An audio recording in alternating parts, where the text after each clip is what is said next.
दोस्तों, क्या आपने कभी ऐसे बच्चे देखे हैं जिन्हें चलने में, उठने में, बैठने में या फिर स्टेयर्स चढ़ने में बहुत ज़्यादा तकलीफ होती है? कई बार इसे लोग नॉर्मल वीकनेस समझ लेते हैं, पर ये एक गंभीर जेनेटिक कंडीशन हो सकती है, जिसे हम ड्यूचेन मस्कुलर डिस्ट्रोफी या फिर डीएमडी कहते हैं।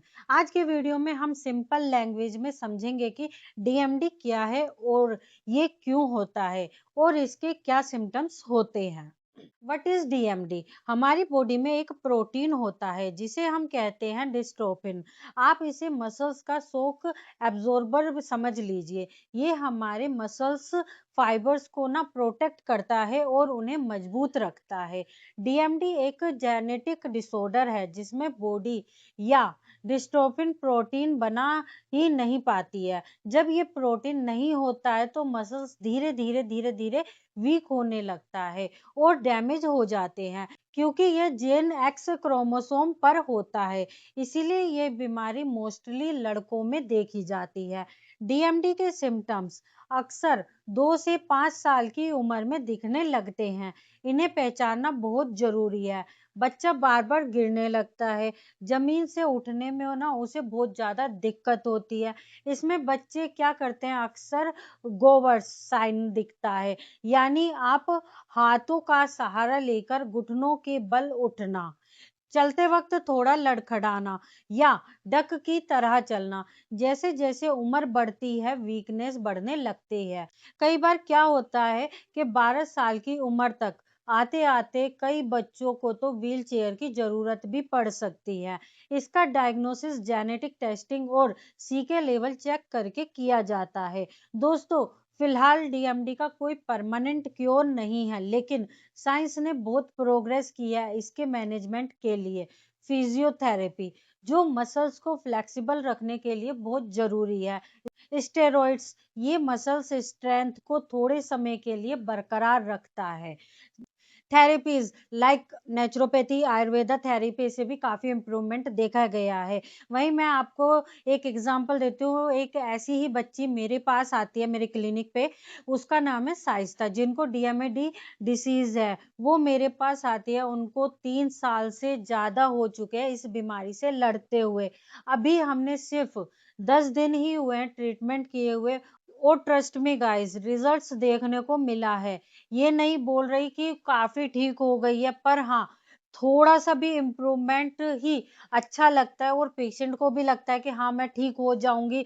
कॉन्फिडेंस लेवल जो है बिल्डअप होता है। तो दोस्तों, क्या इम्प्रूवमेंट आया, जानते हैं साइस्ता की जुबानी। वो खुद आपको बताएगी कि कितना इम्प्रूवमेंट आया है। तो चलिए सुनते हैं उसी की जुबानी। जैसे 10 दिन तुम्हारा ट्रीटमेंट चला, उसमें जरा सा भी चेंज आया पैरों में, कमर में? जो पहले फील करते थे 10 दिन के ट्रीटमेंट के बाद जो फील कर रहे हो, वो मेरे को चेंजेस देखो। जो लग रहा है वो बताओ, नहीं लग रहा है बिंदास बताओ, ठीक है? हाँ बताओ। और लग रहा है थोड़ा थोड़ा हाथ उठ रहा है। थोड़ा थोड़ा हाथ उठ रहा है, और ये पैर भी थोड़ा उठ पैर भी थोड़ा उठ रहा है पहले से। मतलब कि ये लगा लो कि तुम्हारे को, हम ज्यादा नहीं कह रहे, 2% आराम पड़ी है। हम ज्यादा ही कह ही नहीं रहे। ज्यादा तो जब कहेंगे जब भागने लगेगी, है ना? तो मतलब कि तुम्हारे को 10 दिन में इतना लग रहा है कि हाथ और पैर में इम्प्रूवमेंट है, और उठ जाऊंगी कि ये खुद से वो चीज करेगी। लेकिन हाँ, जैसे हम इसे फर्स्ट डे उल्टा करने में भी हम इसकी हेल्प करते थे, है ना? 2 दिन हमको लगा था, इसको उल्टा करना होता था तो हाथ निकालना और हम करते थे। कमर उठाने में ये वाली मेरे को हेल्प करते थे। लेकिन 2 दिन के बाद से इसको कह दो उल्टा हो जा, उल्टा तो बस ज्यादा टाइम भी वेस्ट नहीं करती, उल्टा भी हो जाती है, सीधा भी हो जाके खुद से उठ के बैठ भी जाती है, पैर फोल्ड करके बैठ जाती है, खुद उतर के अपने आप चलती है। मैं कोई सहारा नहीं देती इसको। ये साइज, ये मैं यहाँ का अपना बता रही हूँ। मैं तो देखो घर पे नहीं जा रही, मैं अपना यहाँ का बताऊंगी। फर्स्ट डे जो मैंने फील करा कि ये पलटने में दिक्कत हो रहा था, पलट नहीं पा रही थी। मैं इसको पहले ये था कि तुम गोद में लेकर जाते थे, बिस्तर से ही उठाते थे, लेकिन देखा ये खुद से उठ जाती है, अपने आप उठ खड़ी हो, कोई नहीं हेल्प करेगा तेरी। जिसको या तो यहाँ पे इसको ये लगता है कि करने वाला कोई नहीं है, मुझे खुद करना है। मैं अपने हाथ खड़े कर दिए, इसको दिख रहा है कि मुझे खुद बेड से उठा के चलना पड़ेगा, नहीं तो ये कोई भी नहीं बुलाएगा पापा को भी, और मैं भी यहीं रह जाऊंगी।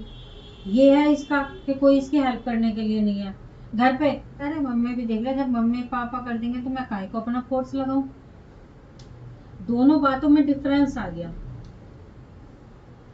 ऐसा है, डिफरेंस बताओ। घर में मम्मी पापा कर देते हैं, आलस आता थोड़ा खुद से करने में। ये लोग खुद हाँ कर रही है, अब बताओ। इस बात पर खुद हाँ कर रही है ये, क्या आलस आता है। तब कुछ बातें क्लियर नहीं होगी, कैसे चलेगा।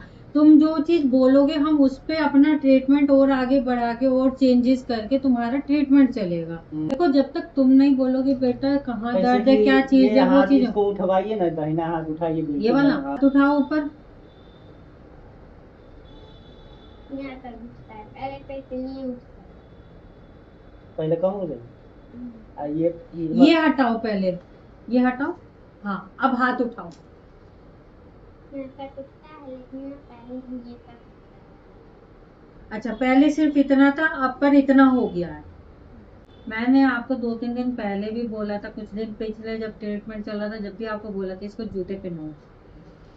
जब आपने कहा था कि जूता डॉक्टर मतलब ने कि भी बोला। वहाँ रूम पे ऐसे पहन के तो नहीं आ पाएगी। चप्पल में नहीं चल पाती, इसके लिए एकदम हल्का चप्पल खरीद तो लो। घर पे पहना के बिठाओ। पहना के चल बैठो। नहीं सकती तो जहाँ पे बैठे रहने का काम है इसका, घर पे रहने का काम है, तो नहीं आने जाने का काम है, वहां पे पहना के बिठाओ। जूते में एक शेप बनी रहेगी पैर की, तो जितना पूरा खुला रहेगा ये उतना ऐसे छोड़ेगी। ये फुल जूता आता है, कैसा जूता लेना पड़ेगा? नॉर्मल शूज लो जिसमें पैर बंधा रहे। पंजा बंधा रहे। नॉर्मल शूज आता है वो ले लो फिलहाल, ज्यादा पैसा मत खर्च करो। दोस्तों डीएमडी से लड़ना बच्चे और फैमिली दोनों के लिए बहुत ज्यादा मुश्किल होता है, पर सही सपोर्ट और अवेयरनेस से उनकी लाइफ क्वालिटी जो होती है वो बेहतर हो सकती है। अगर आपको अपने बच्चे में ऐसे कोई साइंस दिखते हैं तो तुरंत एक न्यूरोलॉजिस्ट से कंसल्ट करें। वीडियो इंफॉर्मेटिव लगा हो तो इसे शेयर करें ताकि ज्यादा लोगों तक अवेयरनेस पहुंचे। मिलते हैं अब अगले वीडियो में, तब तक के लिए सलाम, सत श्री अकाल, नमस्ते।